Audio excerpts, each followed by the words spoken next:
आज मैं हूँ यहाँ अंधेरी में अलकायनिक का स्टूडियो है। वहाँ पर एक फिल्म के गाने की रिकॉर्डिंग हो रही है। फिल्म का नाम है हम आवाज़, जो JSR प्रोडक्शंस प्राइवेट लिमिटेड की है। मेरे सामने बैठे हुए हैं इनके JSR प्रोडक्शंस के प्रोड्यूसर श्री दीपराज कोचर जी, और राइट में हैं वेद थापर जी, एक्टर हैं और समाज सेवक हैं, सभी लोग जानते हैं। तो क्या चल रहा है इनसे बात करते हैं। दीपराज जी, मैं जानना चाहूँगा आपसे, आज जो कार्यक्रम आपका हो रहा है, जो मुहूर्त आपकी फिल्म का हुआ है, उसके बारे में थोड़ा बताएं हमको। जी हाँ, वेद जी बताएंगे। वेद जी। फिल्म का नाम जैसे आपने खुद ही पढ़ा है अभी, हम आवाज़, हमारी आवाज़। जैसे हर जिंदगी का एक मकसद होता है, उसी तरह से ये फिल्म भी मकसद वाली फिल्म है। और इस फिल्म का बहुत ही खास मकसद है कि हमारा देश इस पूरे विश्व में सबसे युवा देश है।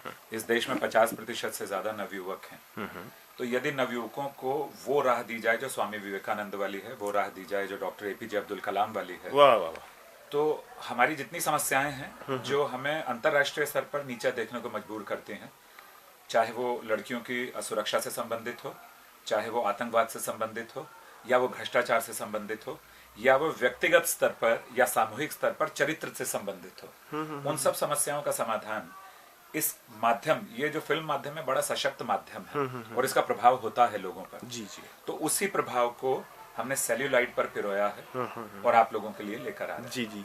अच्छा, संयोग से आज स्वामी विवेकानंद की जयंती भी है। जी बिल्कुल। तो क्या ये मैं मान के चलूँ कि आपने जानबूझ के आज की इस तिथि को आपकी फिल्म की लॉन्चिंग के लिए चुना? बिल्कुल, जैसे कि अभी हमने नाम लिया, सही मानों में वो हमारे पथ प्रदर्शक हैं। जी जी। हमें राह दिखाने वाले हैं।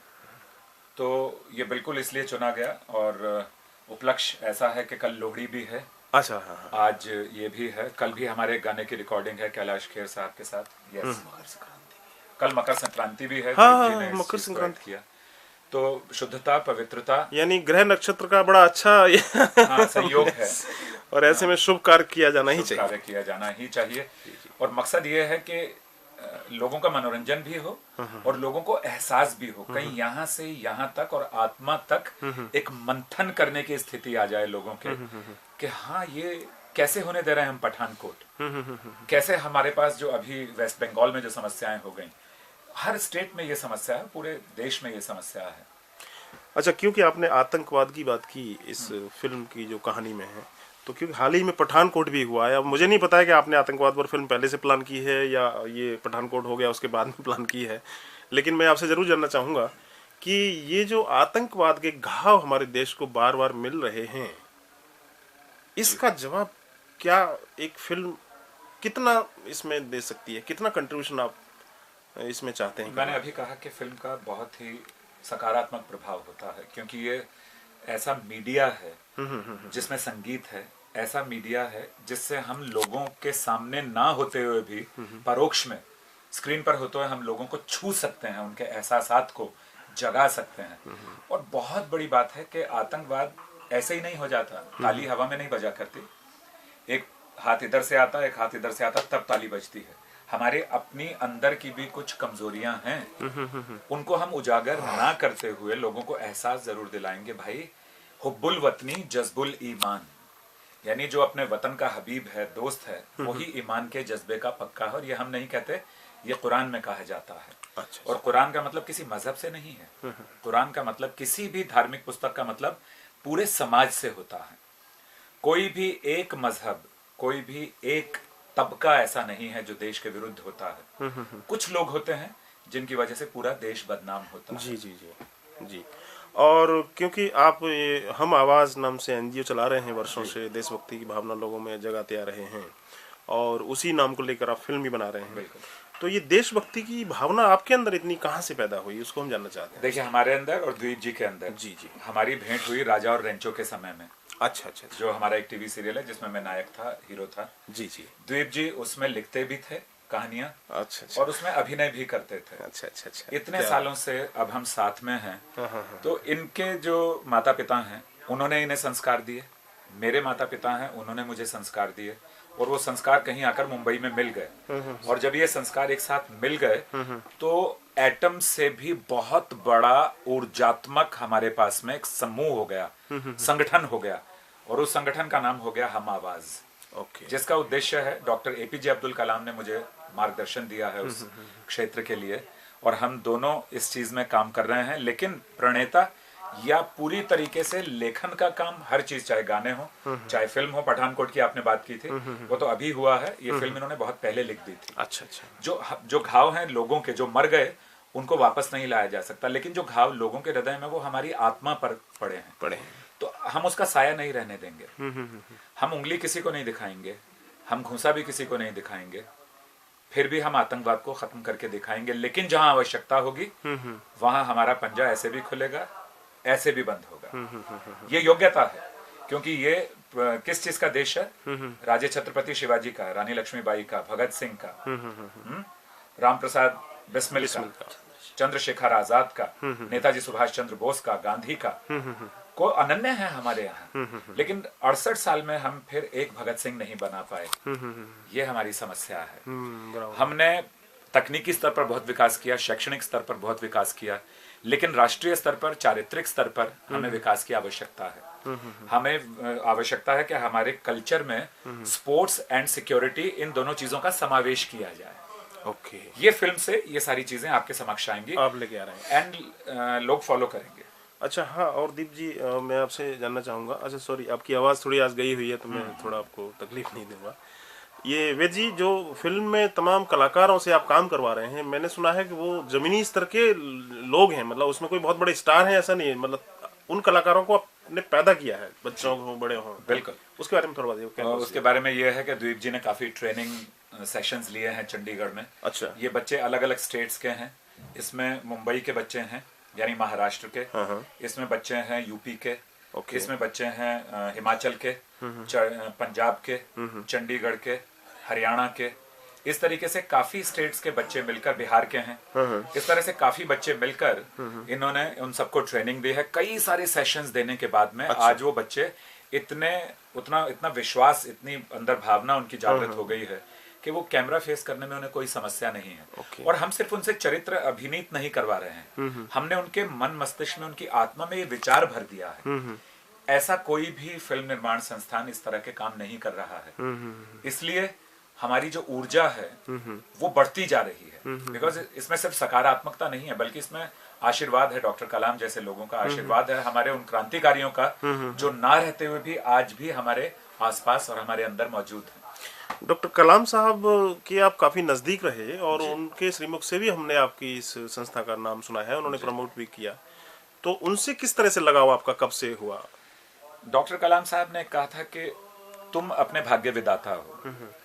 अगर तुम, जैसे स्वामी विवेकानंद ने भी कहा कि एक चीज यदि अपने अंतर से खत्म कर दी तुमने, भय, तो तुम्हारे चरित्र का, व्यक्तित्व का निर्माण होता जाएगा। और तुम्हारे चरित्र और व्यक्तित्व का निर्माण सिर्फ तुम्हारे लिए और तुम्हारे परिवार के लिए नहीं, बल्कि तुम्हारे पूरे समाज और पूरे राष्ट्र के लिए लाभकारी होगा। तो डॉक्टर कलाम से मेरी काफी भेंटें हुई। डॉक्टर कलाम के साथ में जो सानिध्य मेरा रहा वो इतना रहा कि उन्होंने मुझसे कहा कि मैं पुत्र कह के किसी से ऐसे बात नहीं करता हूँ, बट यू आर माई सन। तो उन्होंने मुझे कहा कि यहाँ लेट सकते हो, यहाँ बैठ सकते हो, क्या तो मेरे साथ काम कर सकते हो। अगर मुझसे मिलने आना तो प्लेन से नहीं, ट्रेन से आना। नजदीक में हो तो साइकिल से आना, और अगर बहुत नजदीक हो तो फिर कोई चीज इस्तेमाल मत करना, पैदल चल के आना, जिससे मुझे पता चले कि तुम जिस राह पर चल रहे हो उसमें सत्यता है या नहीं। तो इसलिए ये फिल्म और हमारा जो उद्देश्य है JSR का, वो ऐसे कई सारे कलाम स्वामी विवेकानंद पैदा कर सकता है। ऐसी एक मेरे दिमाग में पता नहीं क्यों एक ऐसा कंट्राडिक्टरी क्वेश्चन आ रहा है, जो जिज्ञासा के तौर पे आपके सामने रख रहा हूँ। कलाम साहब की पर्सनालिटी से रिलेटेड है। कलाम साहब एक तरफ तो मिसाइल मैन थे, यानी वैज्ञानिक थे, वो नामचीन वैज्ञानिक, अंतर्राष्ट्रीय स्तर के, जिनको नोबेल प्राइज मिला। और दूसरी तरफ उनके अंदर इतनी सादगी, जबकि विज्ञान सिखाता है हमको रिच होना, ज्यादा सुख सुविधाओं का भोग करना, आगे बढ़ना।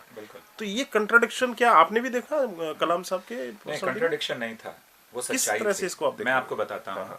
नेचर आपके लिए सब चीजें देती है जी, मौसम देती है, और जितने भी निर्माण हैं, जितनी भी रचनाएं हैं, वो सब नेचर ने दे दी हैं आपको। लेकिन उसके अंदर कहीं भी रिएक्शन नहीं है। नेचर में जितना भी रिएक्शन है वो हम सब लोगों की गलती है। कलाम साहब ने मुझे एक बात बताई थी यदि मैं आलस्य को, झूठ को, क्रोध को, घृणा को, घमंड को त्याग दूंगा तो मुझ में और विवेकानंद में एक रास्ता हो जाएगी। हम एक हो जाएंगे।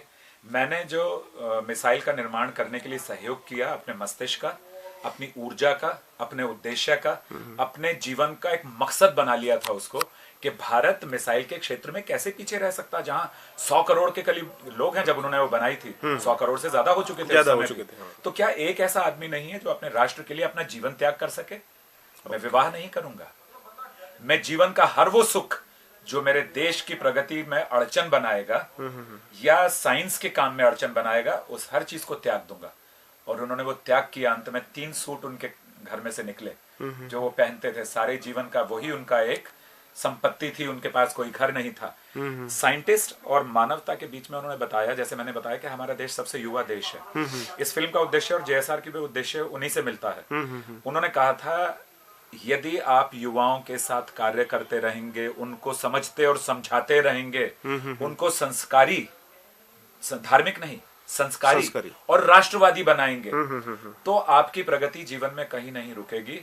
जब उनके त्याग का कारण था कि उनका कॉन्ट्राडिक्शन मैंने कभी भी नहीं देखा। जहां वो साइंटिस्ट होते थे वहां भी उतने ही विनम्र थे। जब वो पब्लिक में बात करते थे तो विनम्रता के साथ जोश 100 गुना हो जाता था उनका। 10,000 स्टूडेंट्स हैं और वो बोलेंगे मैं हर किसी के साथ हाथ मिलाऊंगा। साहब आप थक जाएंगे। आप कहां से थक जाऊंगा? आप मुझे देख रहे हैं, मैं थका हुआ हूं।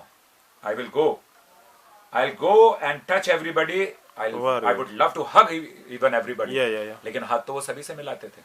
तो ऐसा चरित्र, ये जो आपने प्रश्न पूछा, ये बहुत ही कमाल का प्रश्न है कि एक साइंटिस्ट का व्यक्तित्व, विचारधारा बिल्कुल अलग है, और एक मानव सेवा करने वाला जो विद्यार्थियों के साथ एकदम अलग है। लेकिन सही मानों में उन्होंने दोनों जगह अपने आप को पूरी तरह से चरितार्थ किया, भारतीय विशेषताओं को।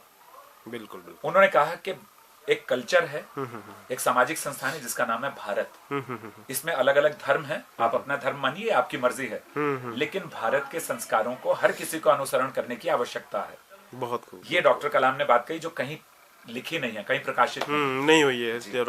अच्छा, वो कुछ जल्दी नहीं चले गए आपको? हमको भी झटका लगा जब उनके देहांत की खबर सुनी। नहीं, गए तो समय पर ही हैं। अच्छा।